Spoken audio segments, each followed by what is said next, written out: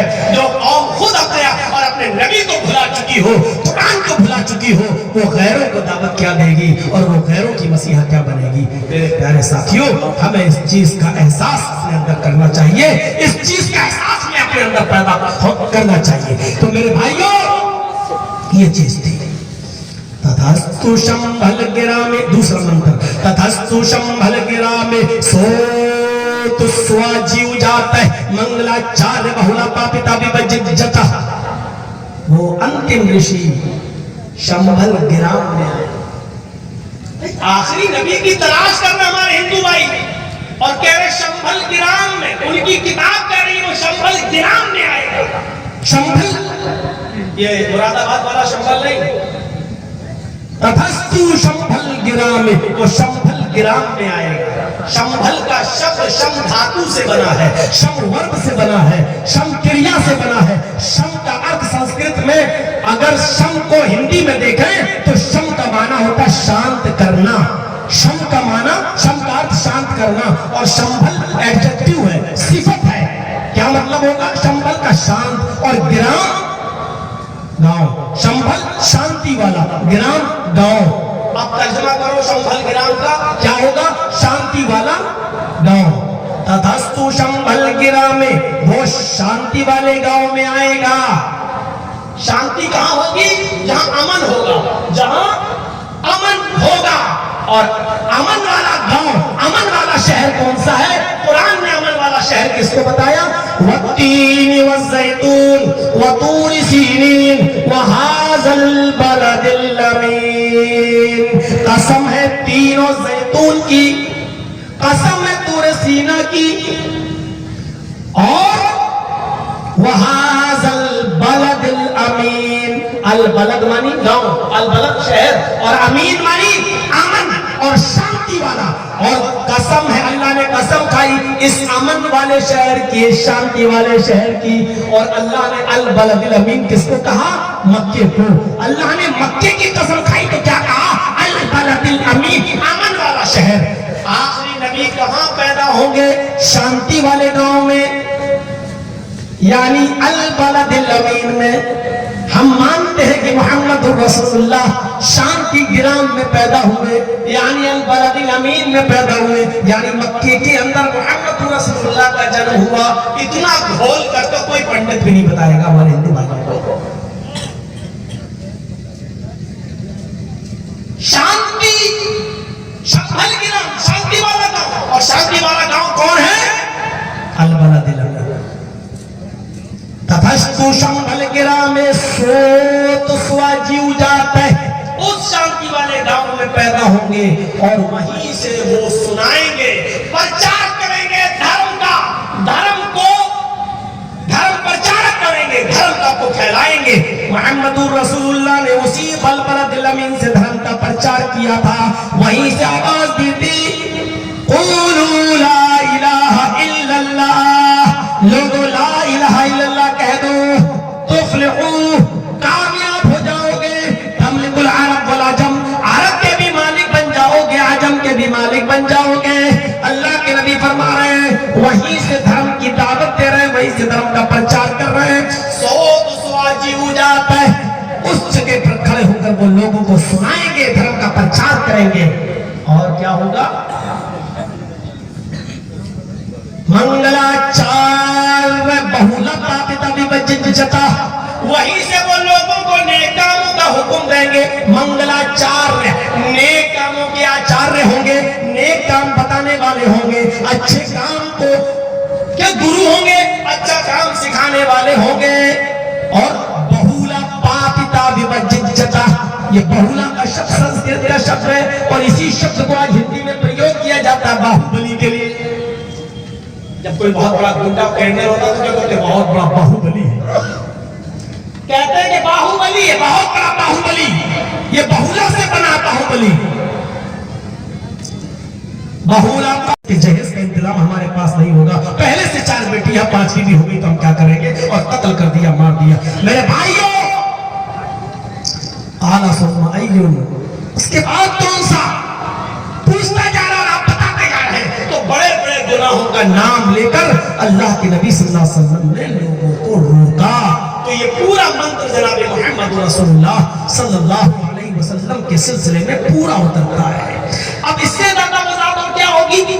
میں سمجھ رہا ہوں میرے بھائیوں، اب رات کے 12 اور 1 بجے کے بعد آپ لوگوں کا بیٹھنا تھوڑا مشکل ہو جاتا ہے، تو اس لیے میں بھی بہت لمبا نہیں کھینچوں گا، لیکن آپ سے گزارش ہے کہ تھوڑا سا 10 منٹ کا ہمیں ٹائم اور دے دیں۔ میرے بھائیوں، اتنی گزارش ہے کہ آپ بیٹھ جائیے، ایک منتر اور پڑھتا ہوں، اس سے کلیئر ہو جائے گا کہ ہمارے ہندو بھائی کیا چاہتے ہیں اور کس کا انتظار کر رہے ہیں۔ اچھدوا پنڈریکاچ برہمن ودم گریت بھاونے شمبلو وشنو یشتو گرہستومتی پرادربھوابھیم، آخری نبی برہمن خاندان میں آئیں گے۔ اب آپ بھی کہیں گے مولانا صاحب کیا اللہ کے رسول کو برہمن کہو گے، اور جس خاندان میں آئے تو کیا وہ برہمن خاندان تھا؟ نہیں، غلطی ہے، ہم نے لینگویج کو اس کے معنی اور مطلب سے نہیں سمجھا۔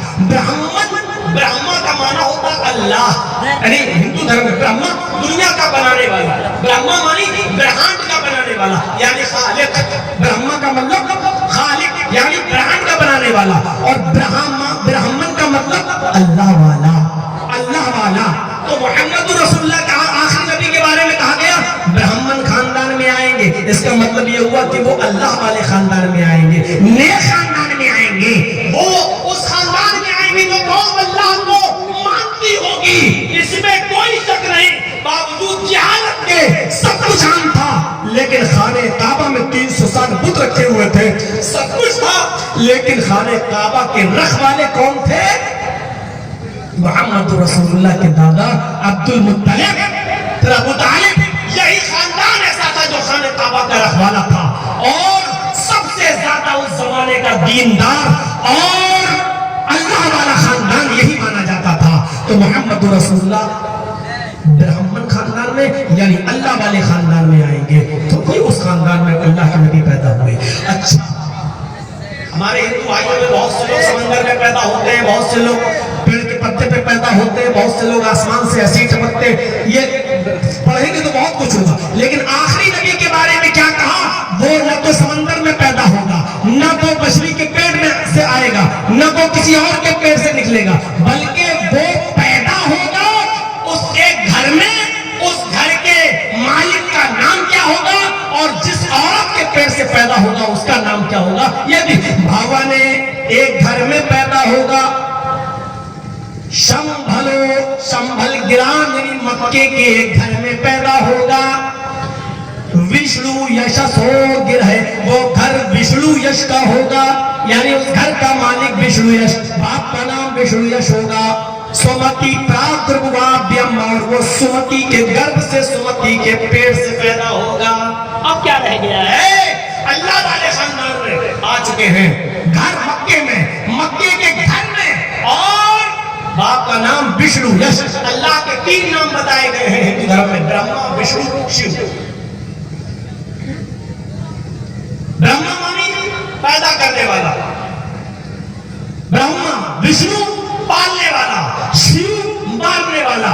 میرے بھائیوں، برہما وشنو شیو، وشنو کو ہی وشنو کہتے ہیں. وشنو یہ اللہ کا نام ہے. وشنو یش کے گھر میں پیدا ہوا. یش والی بھکت، یش کے معنی بھکت. وشنو یش ایشور بھکت، اللہ بھکت. بھکت کے معنی بندہ. وشنو یش اللہ کا بندہ. کس کے گھر میں پیدا ہوں گے؟ آخری نبی وشنو یش. اور وشنو یش کا معنی اللہ کا بندہ. محمد رسول اللہ کے باپ کا نام کیا تھا؟ عبداللہ. عبد مانی بندہ، اللہ، اللہ کا نام عبداللہ، اللہ کا بندہ. محمد رسول اللہ وشنو یش یعنی عبداللہ کے گھر میں پیدا ہوئے. سومتی کے گھر، سومتی کے پیٹ سے پیدا ہو گئے. سومتی، سو مانی سندر، متی مانی امن اور شانتی والی. یعنی اتنی خوبصورت عورت ہوگی محمد کی ماں، اور وہ امن اور شانتی والی ہوگی. محمد رسول اللہ کی ماں کا نام آمینہ، امن اور شانتی والی. میرے بھائیوں، اس ہندو دھرم کی کتاب کے وید کے سمندر میں یہ اسپشٹ کر دیا کہ محمد رسول اللہ کے باپ کا نام وشنو یش یعنی عبداللہ تھا، ماں کا نام سمتی یعنی آمنہ تھا، اور شمبل گرام یعنی مکے میں پیدا ہوئے. برہمن خاندان میں یعنی اللہ والے خاندان میں آئے. ہندو بھائیوں کے پاس کوئی چارہ نہیں ہے، کوئی راستہ نہیں ہے کہ وہ محمد رسول اللہ کو چھوڑیں، کیونکہ نام محمد بھی ان کی کتابوں میں موجود ہے کہ آخری نبی کا نام کیا ہوگا؟ اگیان ہیتو کرت موہمداندھکارم ناشم ودھایم ہتدودیت وویکا. اس دنیا میں اگیانتا اور جہالت کو ختم کرنے والا، اگیان ہیتو کرت اور سب کو لابھ پہنچانے والا، سب کا ہتکاری. موہمداندھکارم، محمد اس دنیا میں آئیں گے، محمد پیدا ہوں گے، اور محمد کے آنے کے بعد اندھکارم ناشم، سارا اندھیرا ناش ہو جائے گا، ساری جہالت مٹ جائے گی، اندھیرا ختم ہو جائے گا. یعنی جیسے سورج نکلتا ہے تو رات کا اندھیرا مٹ جاتا ہے، ایسے محمد رسول اللہ سورج کی طرح چمکیں گے، اور جب آئیں گے تو سارے گناہوں کے کام ختم ہو کر روشنی پیدا کر دیں گے اور جہالت مٹ جائے گی. میرے بھائیوں، یہ منتر میں نے آپ کے سامنے رکھے ہیں اپنی 1.5 گھنٹے کی تقریر میں، یہ بتانے کے لیے کہ آخری نبی جناب محمد رسول اللہ ہی سب کے ہیں، لہٰذا سب لوگ ان کو اپنا نبی مانیں اور ان کی تعلیمات پر چلیں. اس جلسے کی کمیٹی کے لوگوں نے میرے بھائیوں مسجد کی تعمیر کی ہے اور کر رہے ہیں، اور ہر سال مجھے بلاتے ہیں. پچھلے سال میں خود پولیٹیکل اور راجنیتک شڑینتر کا شکار بن گیا تھا تو نہیں آ سکا. چلیے، یہ چیزیں بھی جھیلنا چاہیے، اور آئیں گی تو تجربہ ہوتا، کوئی بات نہیں. میری آپ سے گزارش ہے کہ چندہ تو آپ دے چکے ہیں، جیب آپ نے خالی کر دی ہے، لیکن سنا ہے توحید صاحب نے بھی بتایا اور دوسرے لوگوں نے بھی کہ مولانا صاحب ملنے نہیں گئے لوگ آپ سے، کوئی بات نہیں، لیکن کوئی مسجد ایسی نہیں تھی جس مسجد میں آپ کے لیے دعا نہ ہوتی ہو. کوئی خطیب خطبے میں ایسا نہیں تھا جس نے آپ کے لیے دعا نہ کی ہو. آپ کو بہت دعائیں کی گئیں. میں نے کہا آپ ہی لوگوں کی دعاؤں کی وجہ سے اللہ نے مجھے چھٹکارا بھی دیا ہے، ورنہ آسارام باپو دیکھ لو ابھی تک سو رہے ہیں، چنگی انت کو دیکھ لو، رام رحیم کو دیکھ لو. ایسے گندے کیس میں کوئی آدمی جلدی نکلتا نہیں ہے، لیکن چونکہ میں شڑینتر کا شکار ہوا تھا اور پولیٹیکل دباؤ لوگوں کے اوپر تھا تو ہم چلے گئے، لیکن اللہ نے دعائیں سنی، نکلا، اور باقاعدہ یہ ججمنٹ کے اندر لکھا ہائی کورٹ کے جج نے کہ پوری فائل پڑھنے کے بعد ایسا لگتا ہے کہ یہ شخص، یہ کلائنٹ 1 گھنٹے کے لیے بھی جیل میں رہنے کے لائق نہیں ہے، اس کو شڑینتر کا شکار بنایا گیا ہے، لہٰذا امیڈیٹلی ریلیز کیا جائے، چھوڑا جائے. یہ آرڈر میں لکھا ہے میرے بھائیوں، آرڈر نیٹ پہ آپ نکال سکتے ہیں اور پڑھ سکتے ہیں.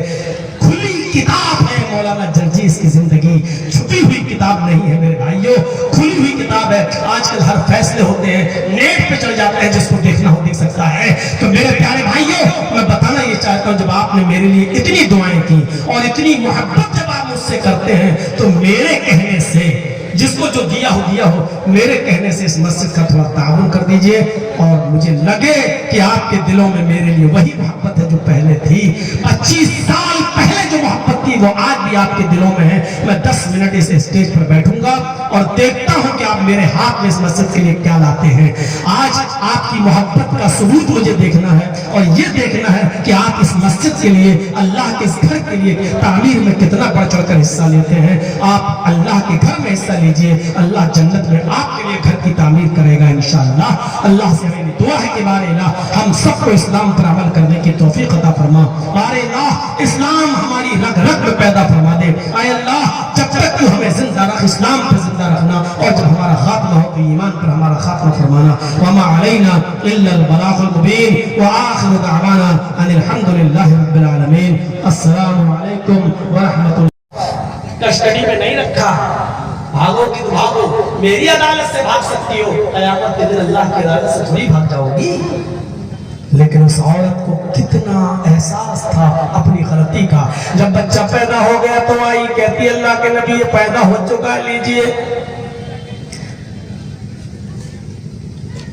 حافظ ابن حجر نے فتح الباری کے اندر لکھا ہے, جب اس عورت نے بچہ اللہ کے نبی کے ہاتھ میں دیا تو نبی اکرم نے اس بچے کو اپنی گود میں لے لیا.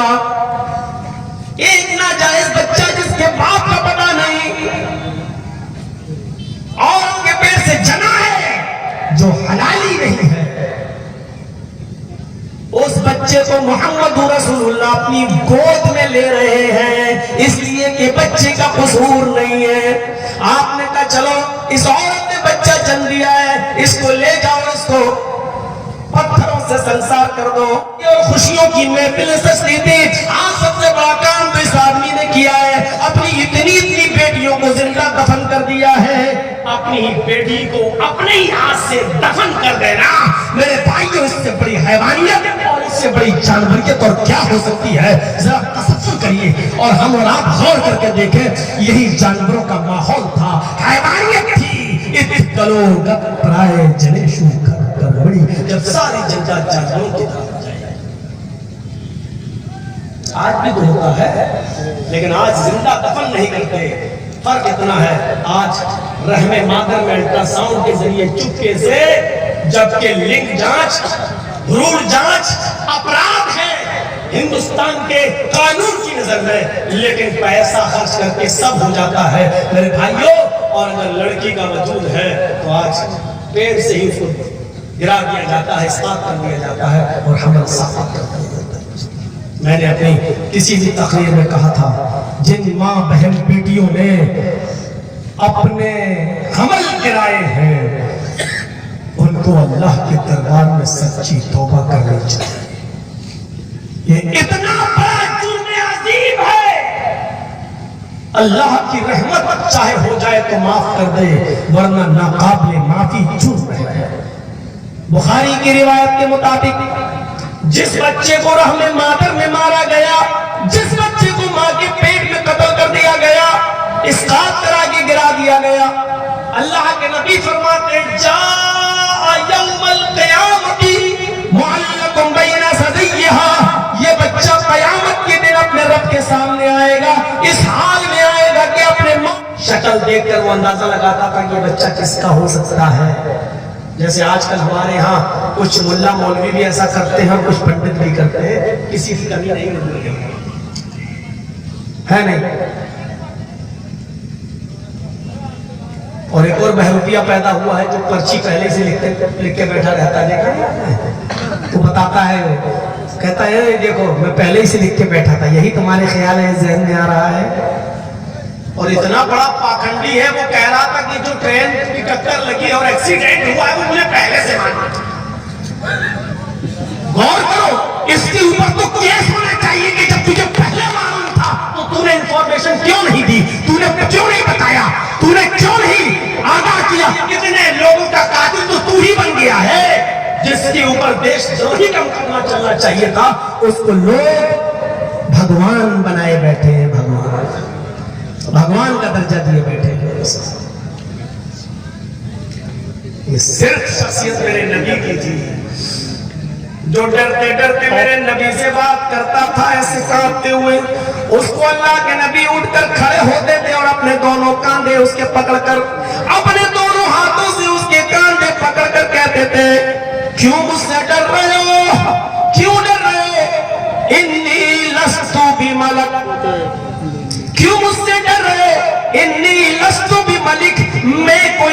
بادشاہ نہیں ہوں، میں کوئی بادشاہ نہیں ہوں، میں کسی جگہ کا حاکم نہیں ہوں، پھر مجھ سے کیوں ڈر رہے ہو؟ انا ابن امرأۃ تأکل القدید، میں بھی ایک ایسی عورت کا بیٹا ہوں، مجھے بھی عثمان نے جنما ہے، میں ایک ایسی عورت کا بیٹا ہوں جو گوشت کے سوکھے ٹکڑے کھایا کرتی تھی، جو خشک گوشت کھایا کرتی تھی۔ اونٹ کو کاٹا جاتا تھا نہر کر کے، 5 کلو 6 کلو کا ٹکڑا الگ کر کے اس کو دھوپ میں سالٹ نمک وغیرہ لگا کے سکھا دیتے تھے، اس کو خشک کر دیتے تھے اور اس کو اپنے گھر میں رکھ لیتے تھے لوگ، اور جب ضرورت پڑتی تھی تو اسی میں سے تھوڑا سا کاٹا اور ضرورت کے مطابق پکا لیا، پھر ایک ہفتے کے بعد ضرورت پڑی تو اسی میں سے کاٹا۔ تو جس کو نمک وغیرہ دے کر گوشت کے بڑے ٹکڑے کو خشک کر کے سکھا کر دھوپ میں جب اس کو اپنے گھر میں رکھ لیا کرتے تھے، اس سوکھے ٹکڑے کو عربی میں قدید کہتے ہیں، اس سوکھے ٹکڑے کو عربی زبان میں قدید کہتے ہیں۔ تو اللہ کے نبی اس کے دل سے ڈر کو ختم کرنے کے لیے کیا کہہ رہے ہیں؟ انا ابن امرأۃ تأکل القدید، کیوں ڈر رہے ہو مجھ سے؟ میں کوئی بادشاہ نہیں ہوں، میں حاکم نہیں ہوں، تم مجھ سے اپنی پریشانی بیان کرو۔ ارے میں بھی ایک ایسی عورت کا بیٹا ہوں، مجھے بھی ایک ایسی ماں نے پیدا کیا، اپنے پیٹ سے باہر نکالا ہے، جس کو تازہ گوشت بھی نصیب نہیں ہوتا تھا، جو گوشت کے سوکھے ٹکڑے کھایا کرتی تھی۔ انا ابن امرأۃ تأکل القدید، جو گوشت کے سوکھے ٹکڑوں پر اپنا گزارا کرتی تھی، مجھے اس ماں نے پیدا کیا، مجھے اس ماں نے جنا ہے۔ جب آپ اپنی حیثیت یہ بتاتے تھے تب جا کر وہ آدمی اپنے دل سے ڈر نکال کر نبی اکرم کو اپنی اور اپنے محلے اور گاؤں کی پریشانیاں بیان کرتا تھا، ورنہ ڈرتا تھا اللہ کے نبی کے سامنے کیسے بات کریں گے، کانپتا تھا، ڈرتا تھا، تھراتا تھا، روب ایسا تھا، دبدبا ایسا تھا نبی اکرم کا کہ کانپتا تھا، تھراتا تھا۔ تو آپ اس سے کہتے تھے انی لست بملک، میں بادشاہ نہیں ہوں، مت ڈرو، انا ابن امرأۃ تأکل القدید، میں بھی ایک عورت کا بیٹا ہوں جو گوشت کے سوکھے ٹکڑے کرتی تھی۔ اتنا بھیانک اور خطرناک زمانہ۔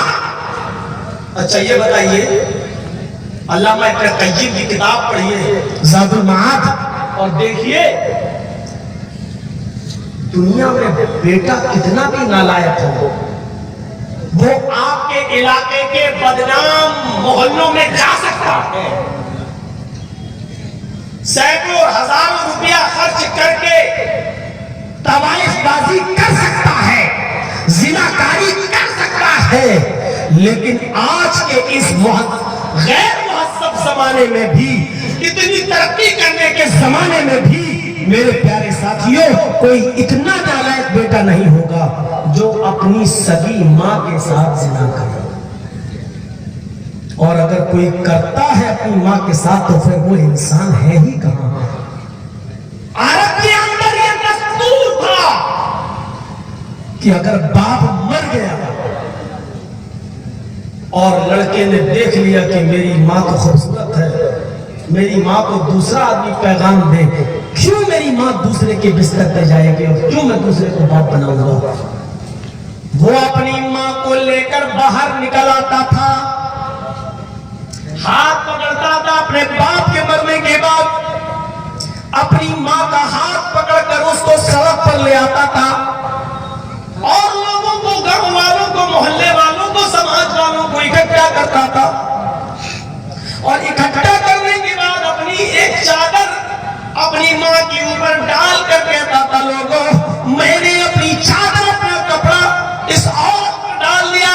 اب ماں نہیں کہتا تھا میں نے اس عورت کے اوپر ڈال دیا جو میرے باپ کی بیوی تھی، میرا باپ مر چکا ہے، میں نے یہ چادر ڈال کر آج اس کو میں نے اپنی بیوی بنا لیا ہے، لوگوں آج کے بعد یہ میری ماں نہیں ہے، میری بیوی ہو گئی ہے۔ اس زمانے کو آپ کیا کہو گے؟ یہ کسی حیوانیت سے کم تھا؟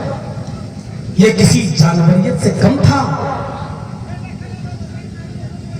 مچھلیاں سمندر میں یہ نہیں دیکھتی ہیں، بڑی مچھلی چھوٹی مچھلی کو کھا جاتی ہے، اور جب اس کو بھوک لگتی ہے تو وہ اپنے ہی بچوں کو ڈس لیتی ہے، اپنے ہی بچوں کو کھا لیتی ہے۔ ہم نے بہت سے حیوان ایسے دیکھے ہیں جو محبت میں اپنے بچوں کے ساتھ اپنی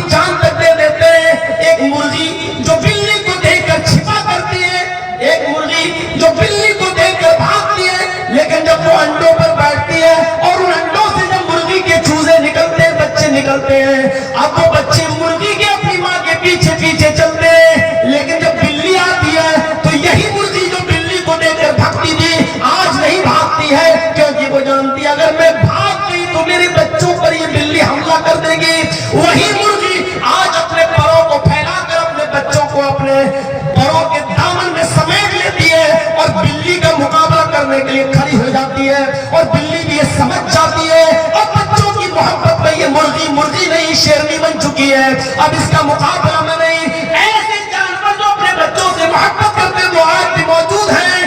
ایک بکری جب بچہ جنتی ہے تو جننے کے فوراً بعد وہ اپنے بچے کی گندگی اور غلاظت کو اپنی زبان سے چاٹنے لگتی ہے. ہاں یہ سب سچ ہے، لیکن یہ بھی سچ ہے کہ جانوروں میں ایسے بہت سے جانور ہیں کہ بھوک لگنے پر وہ اپنی بچوں کو کھا جاتے ہیں، اپنی بچوں کو ڈس لیتے ہیں. عرب کے اندر بھی یہ دستور تھا کہ جب ان کے گھر میں کوئی لڑکی پیدا ہوتی تھی اور ان کے خبر کان میں پڑتی تھی کہ تمہارے گھر میں بیٹی پیدا ہوئی ہے، تمہارے گھر میں آج ایک لڑکی پیدا ہوئی ہے، تو ان کا چہرہ مرجھا جاتا تھا. 4 سال تک وہ اس بچی کو پالتے تھے، پوستے تھے، اور جب وہ بچی ابو ابو اور امی امی کہنے کی کنار سے آتی، تیار ہوتی، بولنے لگتی، تب اس بچی کو میلے میں لے جانے کا بہانہ کرتے، نئے کپڑے پہناتے، نہلاتے دھلاتے، تیار کرتے، اور پھر اس بچی کو لے جاتے اور اس بچی کو جنگل میں میلے کے بہانے لے جاتے، جہاں پہلے سے لڑکی کا ظالم باپ ایک گڑھا کھود کے تیار رکھتا اور اپنی بچی سے کہتا بیٹی اس گڑھے میں ذرا جھانک کر دیکھو تمہاری ماں نظر آئے گی. وہ چھوٹی سی 4 سال کی بچی اس گڑھے میں جھانک کر دیکھتی، باپ پیچھے سے اس کو دھکا دیتا، اس گڑھے کے اندر گر جاتی، اوپر سے مٹی ڈالنے لگتا. وہ بچی اپنے معصوم ہاتھوں سے اس مٹی کو دور کرتی جاتی اور چیختی جاتی، لیکن اس ظالم باپ کو اپنی بیٹی پر رحم نہیں آتا، اور اس وقت تک اس قبر کے پاس، اس گڑھے کے پاس کھڑا رہتا جب تک کہ اس گڑھے کے پاس اس لڑکی کی آخری سانس نہ نکل جاتی، آخری چیخ نہیں نکل جاتی، وہ مر نہیں جاتی، تب تک اسی جگہ پر رہتا.